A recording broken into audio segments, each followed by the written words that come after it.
جی ادا تھوڑا جا ترجمہ اعلی حضرت بریلوی کیتا تے تھوڑا جا پیر میرے علی شاہ صاحب کیتا.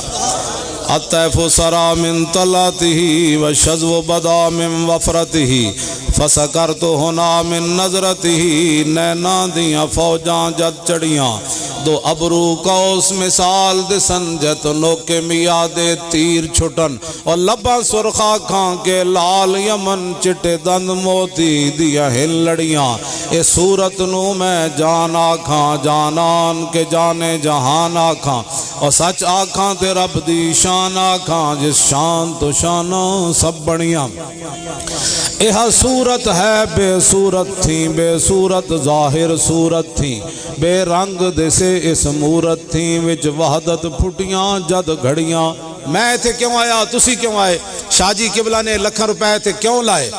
یہ صورت شالا پیش نظر رہے وقت نزات روز حشر اور قبر تے پل تھی جد ہو سی گزر سب کھوٹیاں تھی سن تد کھریاں.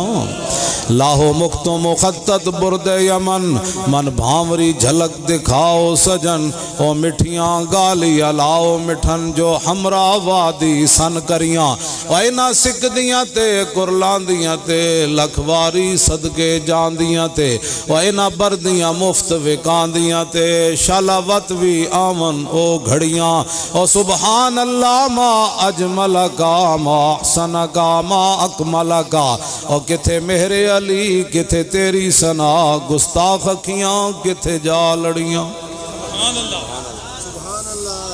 پیر صاحب فرما دیں میں صرف حضور دے مبارک زلفاں جو خوشبو اٹھی تے پیر میرے علی شاہ اتھی ڈیپ ہے.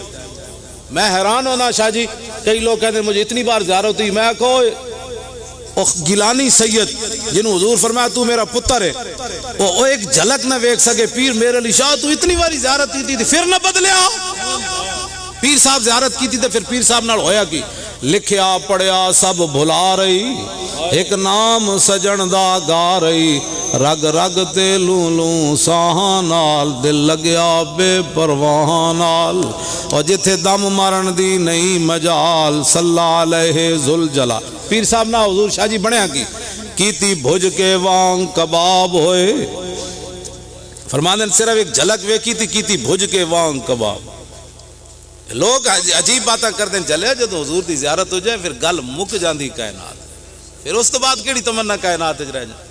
حضرت عمر فاروق رضی اللہ تعالیٰ عنہ بدر کے میدان میں جب نکلے نا بدر میں تو حضرت عمر سے حضور نے تجویز مانگی فرمایا صف بندی کیسے کریں کس طرح لڑنا ہے. جناب عمر فاروق رضی اللہ تعالیٰ عنہ کہنے لگے حضور یہ جتنے آئے ہیں نا کافر لڑنے یہ کسی کا کوئی چاچا لگتا ہے کسی کا کوئی ماموں لگتا ہے کسی کا بھائی ہے کسی کا بیٹا ہے تو محبوبہ صف بندی کی کیا ضرورت ہے جو میرے رشتہ دار ہے میرے حوالے کرے میں گردنیں کاٹ کے آپ کو دیتا ہوں جو ابو بکر کے رشتہ دار ہے وہ ابو بکر کے حوالے کرے وہ گردن کاٹ کے دے جو علی کا کچھ لگتا ہے وہ علی کے حوالے کرے. ہم دنیا کو بتائیں گے کہ اشداء علی الکفار اشداء علی اس کے لیے ہمارے پاس سختی ہے کوئی نرمی وہ ہمارا سگا بھی ہو تو اس کے حق میں کوئی نرمی. حضرت عمر نے اپنے سگے ماموں کی گردن کاٹی بدر کے دن سگے ماموں کی. حضرت ابو عبیدہ بن جراح سنو اسلام امن کا درس دیتا ہے محبت کا درس دیتا ہے بھائی اسلام ہی تو امن کا درس دیتا ہے پر جڑی بوٹی کاٹنا بد امنی نہیں ہوتا ظالم کا ہاتھ پکڑنا بد امنی اور امن والے اور ہوتے ہیں بزدل ان دونوں میں فرق ہوتا ہے. امن والا بننے کا کہا گیا ہے بزدل بننے کا کہا. میرے نبی پاک نے جو بدر میں تلوار اٹھائی تھی زرہ پہنی تھی حضور علیہ السلام نے لوہے کی جیکٹ پہنی تھی تو وہ بھی میرے رسول پاک نے امن کے لیے ہی پہنی تھی. میرے نبی پاک صلی اللہ علیہ وسلم نے احد کے دن جو ہتھیار اٹھائے تھے تو وہ بھی امن کے لیے اٹھائے تھے وہ بھی امن کے لیے حضور نے ہتھیار اٹھایا تھا. ہتھیار اٹھانا بد امنی کی علامت نہیں ہوتا میرے بھائی یاد رکھیں. حضرت ابو عبیدہ بن جراح نے میدان بدر کے اندر جب جنگ کا طبل بجا حالات بگڑے جناب ابو عبیدہ بن جراح کہتے ہیں تاریخ نے ایک عجیب موڑ پہ مجھے لا کے کھڑا کیا. آپ فرماتے ہیں میرے لیے اللہ نے جو آزمائش رکھی وہ سب سے بڑی رکھی. فرمانے لگے جب میں میدان میں نکلا تو کافروں نے میرے سامنے جس کو لا کے کھڑا کیا وہ میرا سگا باپ تھا اور فرماتے ہیں اب مشکل بن گئی,